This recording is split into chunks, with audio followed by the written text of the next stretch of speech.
মান ওয়ালাদালাহু ওয়ালাদুন, কারো যদি ছেলে মেয়ে জন্ম নেয়, ফালিহিসান ইসমাহু, সুন্দর একটা নাম রাখতে হবে, হয় গুণবাচক আর না হয় নবীদের নাম, ইব্রাহিম, ঈসা, মোসা, জাকারিয়া, এগুলো। আর না হলে গুণবাচক, আব্দুল্লাহ, আব্দুর রহমান, আব্দুর রহিম, আব্দুল সত্তার, আব্দুর রাজ্জাক, আব্দুল জব্বার, ওগুলো কি নাম রেখেছেন, নামটা শুনতে ঘৃণা লাগে। আবার ছেলে বলছে লম্বা করে, আবার বাপে বলছে যে ভালো নামটা বলো আব্বু, ভালো নামটা বলো। কত নিম্ন শ্রেণীর বাপ আর কত নিম্ন শ্রেণীর মা, ওরা ভালো নামটা বলে ডাকে না। এ বাপই নয়, তুমি ওকে চাচা বলে ডাকিও। যেই বাপ তোমাকে বলে ভালো নামটা বলো আব্বু, ভালো নামটা বলো, ও বাপ নয় তোমার, ও হলো তোমার চাচা। আমার ওকে বাপ বলতে কষ্ট হয়, জন্ম দিতে পারলে বাপ হওয়া যায় না। ক্ষমতার নাম বাপ, নীতির নাম বাপ, প্রসাব করাতে পারলে মা হওয়া যায় না। নীতির নাম মা, বাচ্চাকে দুধ খাওয়াতে পারলে মা হওয়া যায় না। পাগলিও বাচ্চাকে দুধ খাওয়াতে পারে, পাগলিও বাচ্চাকে দুধ খাওয়াতে পারে। পাগলি জানে না বাচ্চার কোনটা ভালো নাম আর কোনটা মন্দ নাম। নাম আপনি দুটা রাখলেন কোন শরমে রাখলেন, কেন কেন আপনি রাখলেন? বাস একটা সুন্দর নাম রাখবেন, ছোট করে লম্বা 3 লাইন ধরে নাম রাখলেন। আপনার ছেলে কি কোনো বেদাতি হুজুর নাকি? বেদাতি হুজুরের 3 লাইন নাম থাকে, দেখেন না, লম্বা হয়ে থাকে। পীরে ওলি, পীরে কি গাউসে আজম বলতে বলতে কি যে বলছে। জি, কামেলে পীর। আমি 90 সাল থেকে মাঠে আছি, এই যাবত আমি আমার কোনোদিন পরিচয় দিইনি। মানুষ যখন আমাকে চাপ দিয়ে বলেছে যে পরিচয় বলেন, তখন আমি বলেছি আমার নাম আব্দুর রাজ্জাক আর আমার বাপের নাম ইউসুফ। বাপ বেটা মিলে আব্দুর রাজ্জাক বিন ইউসুফ। এর চেয়ে আমি কোনোদিন বেশি বলিনি। প্রমাণ করেন দেখি। সম্মানিত দিনী ভাই বোন, সুন্দর নাম রাখতে হবে, বাপের জিম্মেদারি। ভালো মানুষ, পরহেজগার মানুষকে দিয়ে তাহানিক করে নিয়ে আসতে হবে। তাহানিক কি? খেজুর ভালো করে চাবিয়ে জিভা থেকে একটু ওই লালা সহ বের করে বাচ্চার জিভার মাঝামাঝিতে দিয়ে দিতে হবে, দিয়ে মাথায় হাত দিয়ে দোয়া পড়ে দিতে হবে। এর নাম তাহানিক। 7ম দিনে আকিকা দিতে হবে, বাপের জিম্মেদারি। বাচ্চা হাঁটতে শিখেছে, পায়জামা পরাতে হবে, হাফ প্যান্ট নয়। শুনুন, মেয়েকে পায়জামা পরাতে হবে, জাঙ্গিয়া নয়। বড় জামা পরাতে হবে। প্রতিষ্ঠানে যেতে শিখেছে, মাথায় কাপড় দিতে হবে। আপনি নাকি বাপ, চলেন আপনার সাথে কয়েকটা কথা বলি। 5, আবু মুসা আশআরী রাদিয়াল্লাহু তাআলা আনহু বলেন, রাসূল সাল্লাল্লাহু আলাইহি সাল্লাম বলেছেন, মাসালু জালিসিস সালিহ ওয়াস সাওয়ী ও মান কানাত লাহু জারিয়া, কারো যদি একটা কাজের মেয়ে থাকে, ফা আল্লামাহা ফা হাসানাত তালিমাহা, শিখিয়ে দিল, সুন্দর শিখিয়ে দিল, ও আদ্দাবাহা, শিষ্টাচার শিখিয়ে দিল, ফা হাসানাত তাদিবাহা, সুন্দর শিষ্টাচার শিখিয়ে দিল, ফালাহু আজরানে, তার জন্য ডবল নেকি। তাহলে সব বিদ্যা সুন্দর নয়, সব শিষ্টাচার সুন্দর নয়। যেই বিদ্যা ছেলেকে দাড়ি চাঁচতে বলে সেই বিদ্যা সুন্দর নয়। যে বিদ্যা ছেলেটাকে বড় মোবাইল ব্যবহার করতে বলে সেই বিদ্যা সুন্দর নয়। যে বিদ্যা ছেলেটাকে টাকনোর নিচে প্যান্ট পরতে বলে সেটা বিদ্যা নয়। যে বিদ্যা ঠাকুরের গান বলতে উৎসাহিত করে সে বিদ্যা নয়। আপনার ছেলে দিয়ে জাতির কিছু হবে এটা আমি মনেও করি না। কেন? আপনি ভুল বুঝেছেন। কি বুঝেছেন? সবার চাপে ছেলে কম হয়েছিল দেরিতে, তো ছেলেটাকে পড়তে দিয়েছিলাম জামিয়া সালাফিয়ায় বা মেয়েটাকে। তো দাখিল পরীক্ষা দিয়ে ভালো রেজাল্ট করেছে, প্লাস পেয়েছে। তো চাচি বলছে স্কুলে দাও, ডাক্তার হবে ভালো। দাদিও বলছে স্কুলে দে বেটা, একটা ডাক্তার হবে ভালো, একটা মেয়ে মানুষের ডাক্তারের প্রয়োজন, বা একটা ইঞ্জিনিয়ার হবে। তো সবার চাপে ছেলেটাকে স্কুলে দিয়েছে। ইন্টার পরীক্ষার সময় 4 জন মাস্টার ছিল, বিশ্ববিদ্যালয়ে পরীক্ষার সময় সাবজেক্ট প্রতি একটা মাস্টার ছিল। যাক, আপনার কথা অনুপাতেও ডাক্তার হয়েছে, দেশে শিক্ষা অর্জন করে একটা ভালো ডাক্তার হয়েছে। এই চল, এই ভালো ডাক্তার এ হলো প্রতারক। কিভাবে বলেন আব্দুর রাজ্জাক সাহেব? যে কোম্পানি টাকা দেয় তারই ওষুধ লিখে। তো তুমিও গেছো, তোমার বেটাও, আপনার ছেলেও গেছে, আপনিও গেছেন। চাঁপাইনবাবগঞ্জের ভাষায় আমও গেল, ছালাও গেল, কাঁদতে কাঁদতে 2 চোখও গেল। টাকা পয়সা খরচ করে কি করলেন? ও তো ধোঁকাবাজ, জাতির সাথে প্রতারণা করে। আর ইঞ্জিনিয়ার যদি হয় তাহলে ও চোর, টাকা মাইরে নেই। একটু দিনাজপুর রানীর বন্দরের লোকেরা বুকে হাত দিয়ে বলুক না কেউ আমার সামনে বক্তব্য শেষে, এই যে জাতির জন্য ছেলে মানুষ করেছি। চোরও নয়, প্রতারকও নয়। যেটা খুব মেধাবী সেটা লন্ডন, আমেরিকা, কানাডা চলে গেছে। তো বলছে যে আমার ছেলে কি না কি একবারে কি গো সিটিজেনশিপ পেয়েছে, ওই দেশে থাকে, বিশাল কিছু। কি করে?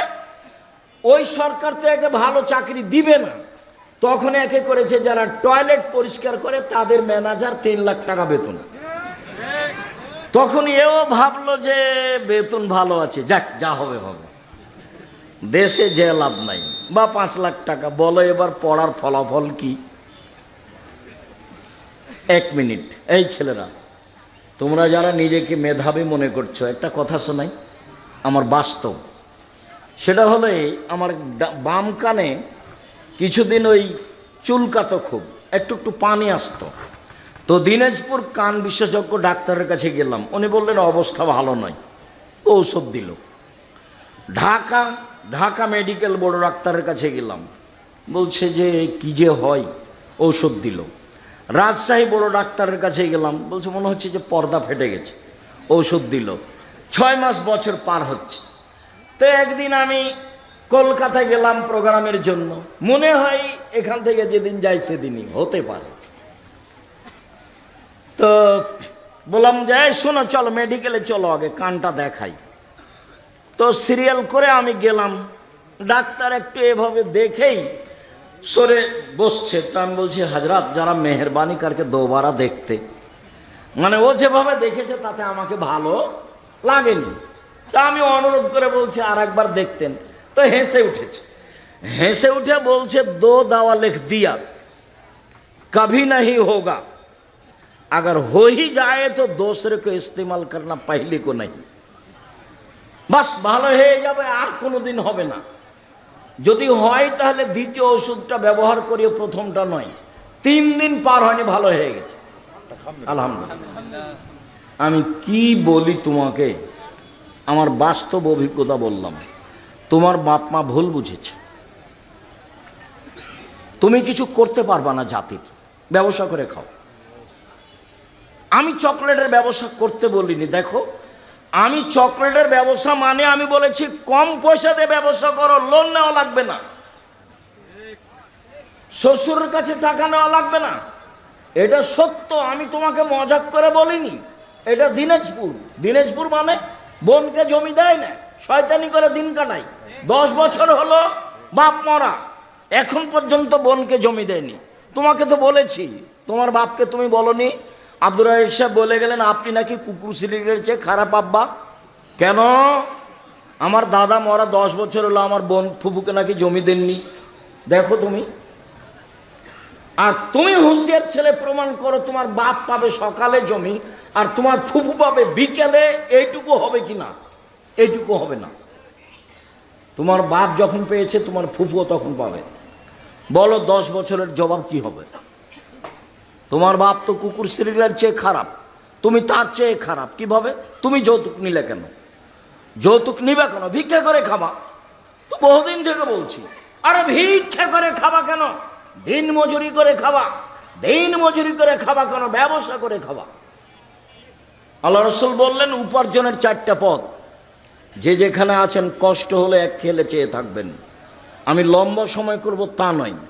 1 দিন মজুরি, আল্লাহ নবী বলেন, সন্ধ্যায় টাকা শেষ হবে। 2 ব্যবসা, 2 চাকরি, 25 দিনে টাকা শেষ হবে সাধারণত। 3 জমি চাষ, সমান সমান না হলে লস। 4 ব্যবসা। তখন আল্লাহর নবী বলছেন সত্যবাদী বিশ্বস্ত ব্যবসায়ীরা নবীর সাথে থাকবে জান্নাতে। তাহাজ্জুদ পড়ে নবীর সাথে থাকা যায় না, হজ করে নবীর সাথে থাকা যায় না, রমজান মাসে রোজা থেকে নবীর সাথে থাকা যায় না, তাসবিহ তাহলিল জিকির আজকার করে নবীর সাথে থাকা যায় না। নবীর সাথে থাকার আরেকটা পথ আছে মুহাম্মদ সাল্লাল্লাহু আলাইহি সাল্লাম, সেটা হলো এই 2টা কেউ মেয়ে যদি লালন পালন করে, 2টা বেটি, কি লালন পালন শিখিয়ে দিল, শিষ্টাচার শিখিয়ে দিল, একটু পরে আসছি ইনশাআল্লাহ। বিদ্যা শিখিয়ে দিল, শিষ্টাচার শিখিয়ে দিল, বিবাহ দিয়ে দিল, এই বাপ আর আমি জান্নাতে এভাবে থাকব। তখন আঙ্গুল দুটি জমা করে দিলেন, আমি আর ওই বাপ একসাথে থাকব। 10টা ছেলেকে পড়ালে 1 নেকি হবে, এই কথা আল্লাহ রাসূল বলেননি। তো ছেলেকে পড়াবেন কেন? জন্ম দিয়েছেন এই জন্য। শুনুন, কারো যদি কাজের মেয়ে থাকে, 5 শিখিয়ে দেয় সুন্দর, শিখিয়ে দেয় সব বিদ্যা সুন্দর নয়, শিষ্টাচার শিখিয়ে দেয় সুন্দর, শিষ্টাচার শিখিয়ে দেয়, তাহলে সে ডবল নেকি পাবে। সব শিষ্টাচার সুন্দর নয়। এই ছেলে, তোমার বোনের নখটা বড় আছে, নখে নেইল পালিশ আছে, বলো তো এর কাছে বিদ্যা আছে? নেই। আল্লাহ নবী বলছেন যে নবীদের বৈশিষ্ট্য 10টি, নবীদের খাসলাত, অভ্যাস, শিষ্টাচার, বৈশিষ্ট্য, আদাত, অভ্যাস 10টা নবীদের। 1, দাড়ি ছেড়ে দিতে হবে, ছোট করাও যাবে না, চেঁচে ফেলাও যাবে না।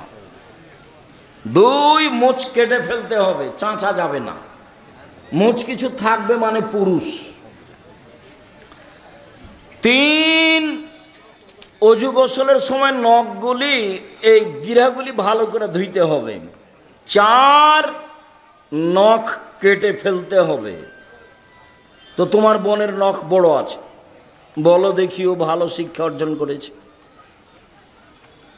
বলিও তো তোমার বোনকে আজ বাড়িতে গিয়ে যে তুমি নাকি ভালো করে পড়াশোনা করনি। কেন? আব্দুর রাজ্জাক সাহেব তো বলে গেলেন তোমার মাথার চুল নাকি সামনের দিক ছোট, তুমি নাকি ভুরু তুলে চিকন করো, তুমি নাকি দাঁত ছিলে পরিষ্কার করো, তুমি নাকি পরচুলা ব্যবহার করো, তুমি নাকি উঁচু স্যান্ডেল পরে নিজেকে উঁচু লম্বা দেখাও, তুমি নাকি আঁটো সাঁটো ব্রেসিয়ার পরে নিজেকে কম বয়সী দেখাও। সেই জন্য আব্দুর রাজ্জাক সাহেব তোমার বিদ্যাকে না করে দিয়েছে। আর যদি তোমাকে বলি, এবার তুমি বলো, 1 গ্লাস আমি তোমাকে পানি দিলাম, তুমি বললে থ্যাংক ইউ, বলো তাহলে এটা কি হলো? থ্যাংক ইউতে 1 নেকি হবে, 1, কিয়ামত পর্যন্ত বলতে থাকো। আর যদি বলো জাযাকাল্লাহ খায়র, 1 গ্লাস পানি দিলে আল্লাহ তোমাকে উত্তম প্রতিদান দান করুক, তা আমি আল্লাহকে দিতে বলেছি। আমি তোমাকে 1 গ্লাস পানি দিয়েছিলাম, তুমি বলেছো আল্লাহ এই 1 গ্লাস পানির প্রতিদান তুমি দাও। তো আমি লন্ডনে বিপদে পড়েছি, তখন ওই যে তুমি যে বলেছো আল্লাহকে যে প্রতিদান দাও, তখন তোমার কথাটা আল্লাহ কবুল করে আমাকে লন্ডনে বিপদ থেকে বাঁচিয়ে দিয়েছে। তুমি যে প্রতিদান কাকে দিতে বলেছো? আল্লাহকে। তাহলে এবার তুমি থ্যাংক ইউ একদিকে রাখো আর জাযাকাল্লাহ খায়র একদিকে রাখো। সবাই যে উল্টা পথে বাম হাতে চা খাচ্ছে। এখানে কত ছেলে মেয়ে আছে বাম হাতে চা খায়, বাম হাতে পানি খায়। ও হিন্দু নাকি? বাম হাতে কেন খাই? বাম হাতে কেন খাও তুমি? এই ছেলে, যখন পায়খানা করার পরে চাঁপানেওয়াজের ভাষাতে যখন ছুঁচো, তখন কোন হাত দিয়ে পানি খরচ করে বাম, তো ওই হাতে চা খাচ্ছ যে, ছি ছি ছি। এই বিদ্যা কি করবে? এটা বিদ্যা নয়। আল্লাহ রসুল বলছেন যে শিষ্টাচার শিখালো, সুন্দর শিষ্টাচার শিখালো। সব শিষ্টাচার সুন্দর নয়। সম্মানিত দিনী ভাই ও বোন, পারিবারিক কথা 6। আবু হুরায়রা রাদিয়াল্লাহু তাআলা আনহু বলেন, রাসূল সাল্লাল্লাহু আলাইহি সাল্লাম বলেছেন, কুল্লু নাফসিন মিন বানি আদম, আদম সন্তানের সবাই দায়িত্বশীল। আর রাজুল সাইয়্যিদ ফি আহলিহি, বাপ হলো বাড়ির কর্তা, বাড়ির দায়িত্বশীল। বাড়ির স্ত্রী, ছেলে মেয়ে, এদের সবার জবাব তাকে দিতে হবে। বিদ্যা ভালো হতে হবে, শিষ্টাচার ভালো হতে হবে, তাহলে আপনি বাঁচতে পারবেন, অন্যথায় আপনি টিকতে পারবেন না। 2, অলমারাতু সাইয়্যিদা ফি বাইতি যাওজিহা ওয়া ওয়ালাদিহি, আপনার মা এই বাড়ির দায়িত্বশীলা, তার ছেলের জন্য, তার মেয়ের জন্য, তার বৌমার জন্য, তার স্বামীর জন্য। স্বামীর অর্থ সম্পদ দেখে রাখতে হবে, ছেলে মেয়ের দেখাশোনা করতে হবে। তার নাম মা, কাছাকাছি। জাবের বলেন, যেটা সব সময় বলি, জাবের রাদিয়াল্লাহু তাআলা আনহু বলেন, আমরা সফর থেকে আসছিলাম, আল্লাহর নবী বললেন, মদিনায় তোমরা এখানে থাকো, সকালে বাড়ি যাব। আমি জাবের বললাম, আল্লাহর নবী, আমি নতুন বিবাহ করেছি, আমাকে বাড়ি যেতে অনুমতি দেন। আল্লাহ নবী বললেন, নতুন বিবাহ করেছ? কুমারী মেয়ে বিবাহ করেছ না তালাক প্রাপ্তা মেয়ে বিবাহ করেছ? তো জাবের বললেন যে তালাক প্রাপ্তা মেয়ে বিবাহ করেছি। তা আল্লাহ রসুল বললেন, কুমারী মেয়ে কেন বিবাহ করলে না? তুমি তার সাথে খেলতে, ও তোমার সাথে খেলতো। আল্লাহ রসুল এই কথা বলছেন, এখন বলছেন শুনলাম, তার 13 জন স্ত্রীর 12 জনই 2-3বার বিবাহ হয়েছে। তার মধ্যে যেটা সবচেয়ে দামি স্ত্রী, তার মুহাম্মদ সাল্লাল্লাহু আলাইহি সাল্লাম হলেন তার 3 নম্বর স্বামী। বলেন তো তিনি কে? খাদিজা রাদিয়াল্লাহু। 2 জন স্বামী আগে পার হয়ে গেছে। ইনি হলেন সবচেয়ে দামি মহিলা পৃথিবীতে। আব্দুর রাজ্জাক সাহেব, থামেন থামেন থামেন, আপনার মুখে বহুদিন শুনেছি সবচেয়ে দামি মহিলা আয়েশা। হ্যাঁ, কথা ঠিক। আয়েশা রাদিয়াল্লাহু তাআলা আনহার ব্যাপার আল্লাহ রাসূল বললেন যে বড় বড় বড় বড় জান্নাত পাবে পুরুষেরা, কিন্তু মহিলারা তেমন বড় জান্নাত পাবে না। 1, ফেরাউনের স্ত্রী আসিয়া পাবে বড় জান্নাত। 2, ইমরানের মেয়ে মারিয়াম পাবে বড় জান্নাত। 3, আয়েশার সম্মান সকল মহিলার উপরে, সারিদ খাদ্য যেমন সকল খাদ্যের উপরে। গোস্তের ঝোলে রুটি ভিজালে তাকে সারিদ বলে। এই ছেলে, কষ্ট হলে কিছুক্ষণ অপেক্ষা করো, কাছাকাছি চলে এসেছি। আমি বুঝতে পারছি পরিবেশ অনুকূলে নয়, এটা আমিও বুঝি। তোমাকে আমি ঘন্টার ঘন্টা বেকায়দায় ফেলে রাখবো, এটা আমি চাইনি। সম্মানিত দিনী ভাই বোন, রাসূল সাল্লাল্লাহু আলাইহি ওয়াসাল্লাম বললেন, আয়েশার সম্মান সকল মহিলার উপরে। সারিদ খাদ্য যেমন গোস্তের ঝোলে রুটি ভিজালে সারিদ হয়, তেমন সব খাদ্যের উপরে। এবার আয়েশা দেখেন, এবার খাদিজা জিবরাইল আলাইহিস সালাম বলছেন মুহাম্মদ সাল্লাল্লাহু আলাইহি সাল্লাম, ওই যে খাদিজা আসছে, ওর হাতে একটা পাত্র আছে, তাতে আছে তরকারি, তাতে আছে খাদ্য, তাতে আছে তরকারি, তাতে আছে খাদ্য। খাদিজা যখন আপনার কাছে আসবে তখন তিনটা কথা বলবেন। এক, ফাকরা আলাইহা সালাম মিন রাব্বিহা, তাকে বলেন খাদিজা আল্লাহ তোমাকে সালাম দিয়েছে। নেন এবার। দুই, খাদিজা জিবরাইল তোমাকে সালাম দিয়েছে। নেন এবার। তিন, খাদিজা তোমার জন্য জান্নাতে একটা হীরা মুক্তা মাণিক্য দিয়ে ঘর বানানো হয়েছে, যেখানে কোনো হইচই নেই, যেখানে কোনো কষ্ট ক্লেশ নেই, হীরা মুক্তা মাণিক্য দিয়ে। পৃথিবীর দামি মহিলা ফেরাউনের স্ত্রী বলছেন, রব্বি ইবনিল্লাকা বাইতান ফিল জান্নাহ, আমার জন্য তোমার কাছে জান্নাতে একটা ঘর বানাও। এ কথা আসিয়া বলেন ফেরাউনের স্ত্রী। আর জিবরাইল এসে বলছেন যে খাদিজাকে বলেন যে আপনার জন্য জান্নাতে একটা ঘর বানানো হয়েছে। এবার সমান করেন তো দেখি। আমি মনে হয় বুঝাতে পারিনি। হাদিস বুখারী মুসলিম। আবার বলবো নাকি? আবার বলি। জিবরাইল আমাদের নবীর কাছে এসেছেন, এসে বলছেন ওই যে খাদিজা আসছে, খাদিজা আসছে। খাদিজার হাতে একটা বাটি আছে, ওতে আছে খাদ্য, ওতে আছে তরকারি, আপনার জন্য নিয়ে আসছে। ঠিক আছে, আসুক। আসলে আপনি তাকে তিনটা কথা বলবেন। এক, খাদিজা আল্লাহ তোমাকে সালাম দিয়েছে। দুই, খাদিজা জিবরাইল তোমাকে সালাম দিয়েছে। তিন, খাদিজা তোমার জন্য জান্নাতে একটা ঘর বানানো হয়েছে হীরা মুক্তা মাণিক্য দিয়ে, যেখানে কোনো হইচই নেই। এবার তাহলে কাকে তার পাশে দাঁড় করাবেন? আল্লাহ নবী বলছেন, আয়েশা শোনো আয়েশা, জিবরাইল তোমাকে সালাম দিল, জিবরাইল সালাম দিল। তখন আয়েশা রাদিয়াল্লাহু আনহা বলছেন, ওয়া আলাইহিস সালাম ওয়া রাহমাতুল্লাহি ওয়া বারাকাতুহু, জিবরাইল কো সালাম, তার উপরে শান্তি। আরে আপনি তো দেখতে পান, আমি তো দেখতে পাই না, জিবরাইল কোথায়? আরে আপনি তো দেখতে পান, আমি তো দেখতে পাই না, জিবরাইল কোথায়? এক বিছানে তিনজন, এক ল্যাপের নিচে তিনজন। আয়েশা রাদিয়াল্লাহু আনহা, জিবরাইল আলাইহিস সালাম, মুহাম্মদ সাল্লাল্লাহু আলাইহি সাল্লাম, এক ল্যাপের নিচে তিনজন। তো আয়েশাকে আল্লাহ রাসূল বললেন জিবরাইল তোমাকে সালাম দিয়েছে। তো আল্লাহ নবী কি বললেন যে আয়েশা আল্লাহ তোমাকে সালাম দিয়েছে? না, তফাৎ বুঝাতে পারলাম না।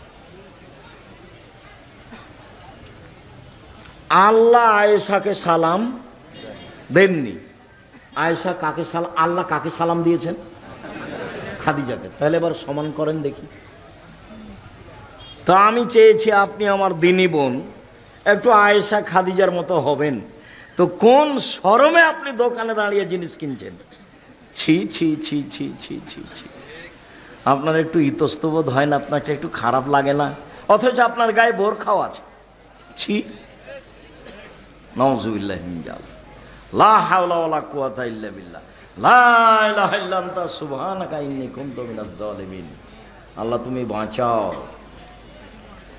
জাবের তালাক প্রাপ্ত মেয়ে বিবাহ করলে কেন? শুনেন, আমার আব্বা শহীদ হয়েছেন উহুদের যুদ্ধে 9 জন মেয়ে রেখে। আমার 9 জন বোন আছে, এদের সমবয়সের, কম বয়সের, কম বুদ্ধির মেয়েকে আমি বিবাহ করতে চাইনি 4টা কারণে।